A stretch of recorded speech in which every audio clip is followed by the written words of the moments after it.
وہ کوئی نیا نہیں ہے، بارہا سن چکے ہیں، لیکن میں آپ کو بتانا یہ چاہ رہا ہوں کہ اسی چرچ میں پہلے بھی یہ پیغام ہو چکا ہے، آج ایک بار پھر کیوں ضرورت آئی۔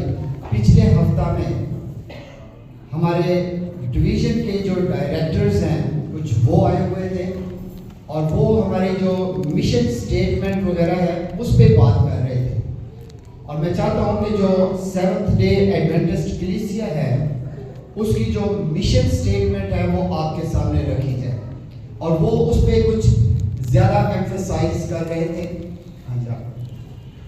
اور جو سیونتھ ڈے ایڈوینٹسٹ کلیسیا ہے، ہر آرگنائزیشن کی کوئی نہ کوئی ویژن، کوئی نہ کوئی سٹیٹمنٹ ہوتی ہے، تو ہمارے چرچ کی جو مشن سٹیٹمنٹ ہے وہ یہ ہے، میں انگلش میں پڑھ کے پھر اس کو اردو میں کرتا ہوں۔ Make disciples of Jesus Christ who live as his loving witnesses۔ کہ ہم جو زندہ ہیں اس طرح سے رہیں کہ ہم زندہ اس کے لیے، یسوع مسیح کے لیے گواہ ٹھہریں۔ And proclaim to all people، اور پوری دنیا میں پرچار کریں کس چیز کا؟ The everlasting gospel of the three angels message، تین فرشتوں کا جو ابدی پیغام ہے اس کو پوری دنیا میں پہنچائیں۔ اور جب یہ سیمینار ہو رہا تھا، اس بات پہ بات ہو رہی تھی، اسی وقت یہ ڈیسیجن لیا گیا این پی ایس نے، نارتھن سیکشن میں، یعنی کہ پنجاب اور کے پی کے جو سیونتھ ڈے ایڈوینٹسٹ چرچز ہیں، ان میں اس ہفتے پہلا فرشتہ اس کا پیغام پریچ کیا جائے گا۔ اور آج پورے 211 چرچز ہیں پنجاب کے اندر اور کے پی کے میں، 211 چرچز میں آج پہلے فرشتے کا پیغام سنایا جا رہا ہے، اور اگلا سبت جو ہے وہ 15 مارچ ہے، اور نیکسٹ ویک سبت کو دوسرے فرشتے کا پیغام ہوگا، اور تیسرے ہفتے میں مارچ 22 کو تیسرے فرشتے کا پیغام ہوگا۔ اور یہ صرف مزاح میں نہیں بلکہ سیونتھ ڈے ایڈوینٹسٹ کلیسیا کے پنجاب اور کے پی کے جتنے بھی 211 چرچز ہیں سب میں ایک ساتھ پیغام سنایا جا رہا ہے۔ تو آج پہلے فرشتے کا پیغام ہے۔ کوئی ایسا بچہ یا بیٹی جسے جو ٹیکسٹ پڑھا گیا تھا زبانی یاد ہو، پہلے فرشتے کا پیغام ایک دفعہ پہلے بھی سنایا تھا اور کہا تھا کہ یاد کیجیے۔ اور مجھے یاد ہے ماؤں کے دنوں میں، ماؤں کا دن تھا، مدرس ڈے تھا، اور اس میں میں نے پیغام دیا تھا اور کہا تھا کہ وہ ایک پیغام تھا جسے کہتے ہیں شیما، ایک سٹوری سنائی تھی، اور کہا تھا کہ ہمارے جو آج کل کے مسیحی بچے ہیں، مسیحی گھرانے ہیں، ان کے اندر نعرہ کیا ہونا چاہیے، ان کی پہچان کیا ہونی چاہیے، تین فرشتوں کا پیغام۔ اور سب بہت ساری مائیں بیٹھی ہوئی ہیں، مجھے امید ہے کہ انہوں نے اپنے بچوں کو تین فرشتوں کا پیغام جو ہے وہ یاد کروا دیا ہوگا۔ میں ویسے آج آئس کریم لے کے آیا تھا بچوں کے لیے، جس کو پہلے فرشتے کا بھی پیغام آتا ہوگا، اس کے لیے میرے جیب وہ کچھ کر رہی ہے، لیکن کوئی بھی نہیں کر کے آیا۔ بہرحال اینی وے،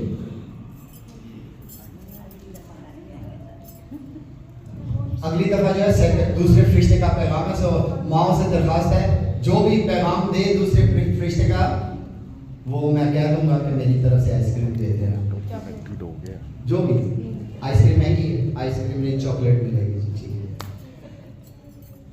جو بچے پہلا اور دوسرے فرشتے کا پیغام سنائیں گے ان کے لیے چاکلیٹ نہیں ہوگا۔ آئیے ذرا ہم پڑھیں ایک بار پھر مکاشفہ 4واں باب اور اس کی 6 اور 7 آیت۔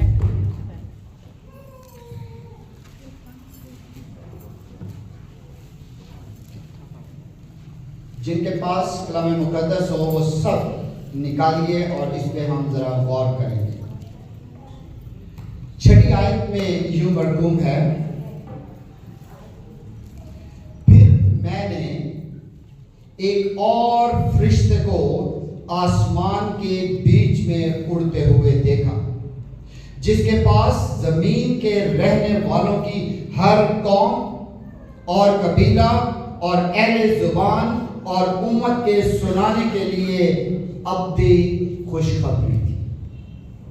اور اس نے بڑی آواز سے کہا کہ خدا سے ڈرو اور اس کی تمجید کرو، کیونکہ اس کی عدالت کا وقت آ پہنچا ہے، اور اسی کی عبادت کرو جس نے آسمان اور زمین اور سمندر اور پانی کے چشمے پیدا کیے ہیں۔ خدا کے کلام کا پڑھا سنا سمجھا جانا ہم سب کے لیے باعث کرے۔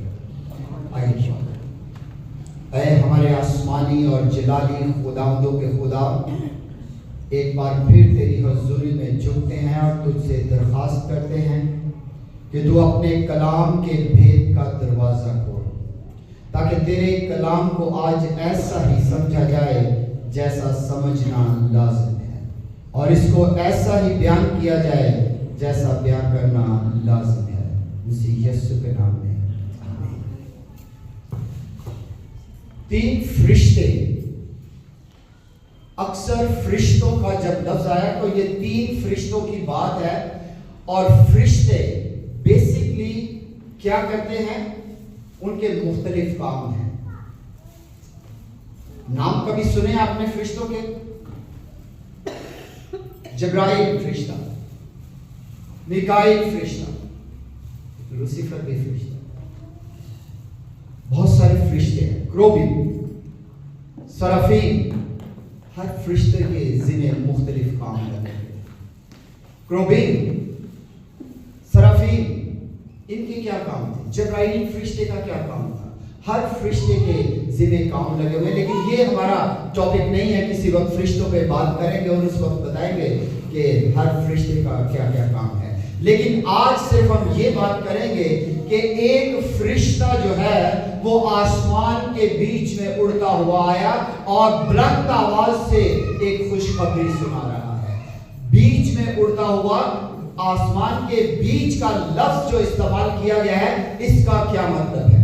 تاکہ ہر کوئی اس کو دیکھ سکے۔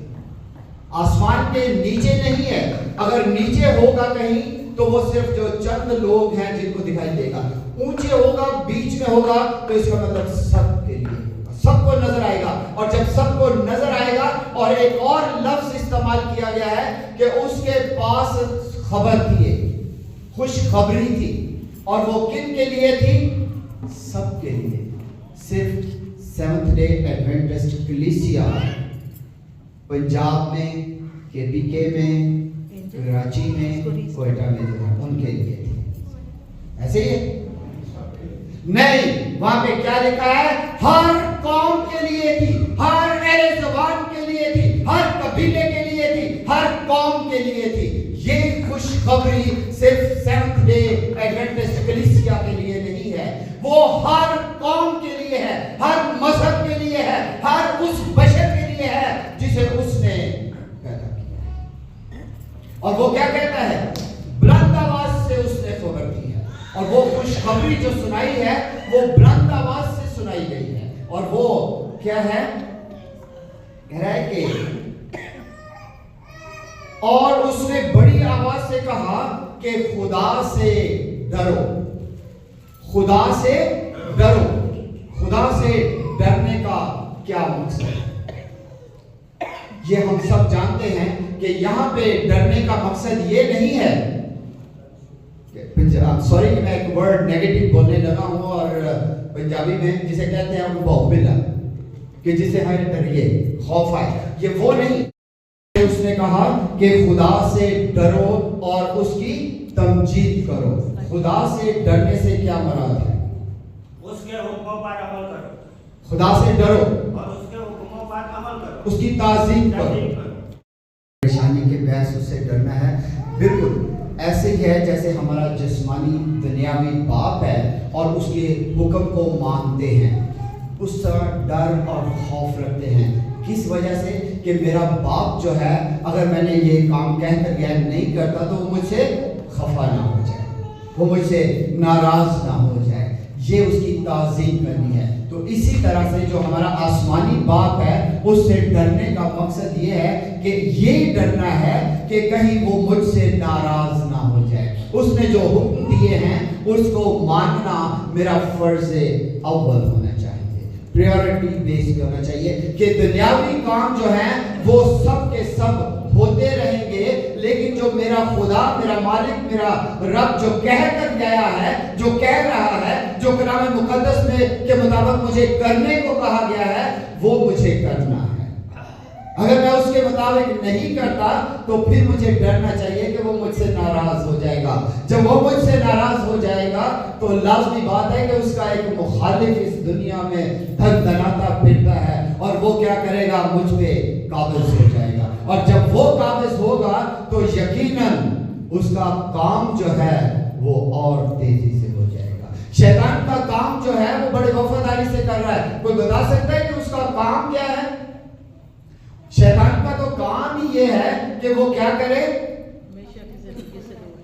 لوگوں کو دوسروں سے یہ نہیں, اوکے, اس کا کام کیا ہے کہ وہ لوگوں کو جو خدا کے پرستار ہیں, خدا کی عبادت کرنے والے ہیں, انہیں کیا کرے, ان خدا سے دور لے جائے, اور جب وہ پھر آپ کے گرد گھیرا ڈالے گا. تو لہذا اس کے پاس ایک ابدی خوشخبری تھی. خدا سے ڈرو اور پھر اس کی تمجید کرو.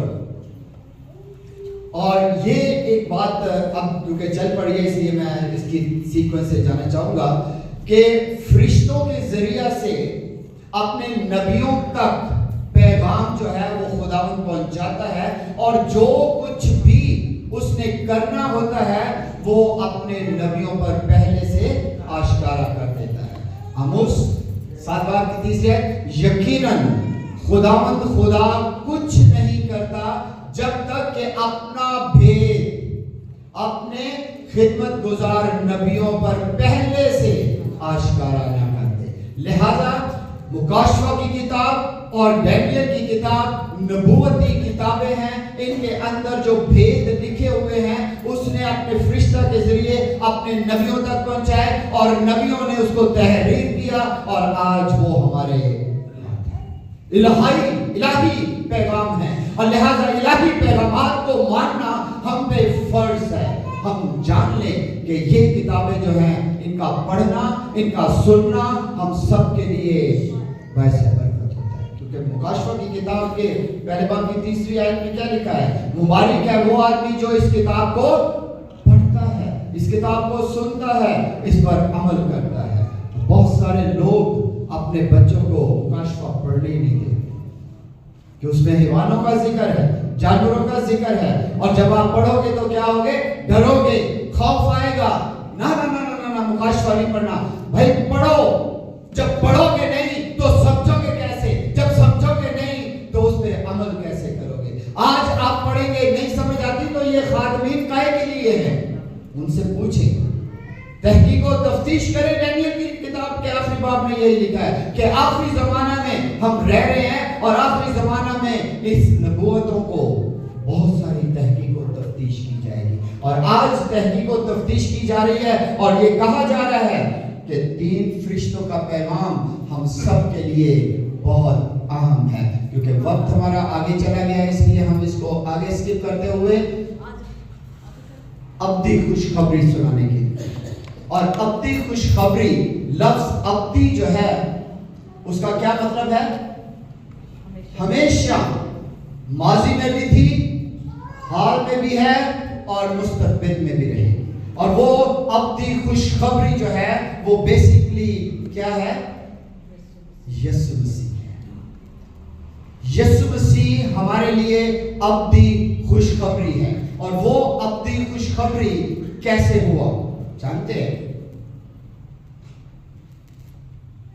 کہ وہ ہمارے لیے ابدی خوشخبری کیسے بنا, ہم سب جانتے ہیں. اب میں اس کہانی میں نہیں جاؤں گا, لیکن صرف اس کا مفہوم اتنا ہے کہ گناہ میں پیدا ہوئے ہیں, اور گناہ کی مزدوری موت ہے. لیکن یسوع مسیح نے وہ ابدی موت کا مزہ قبر میں اپنے اوپر لے لیا, اور ہم سب کو اس ابدی موت سے بچا کر ابدی زندگی کی طرف لے کر آیا. کوئی اور پیغمبر, کوئی اور انسان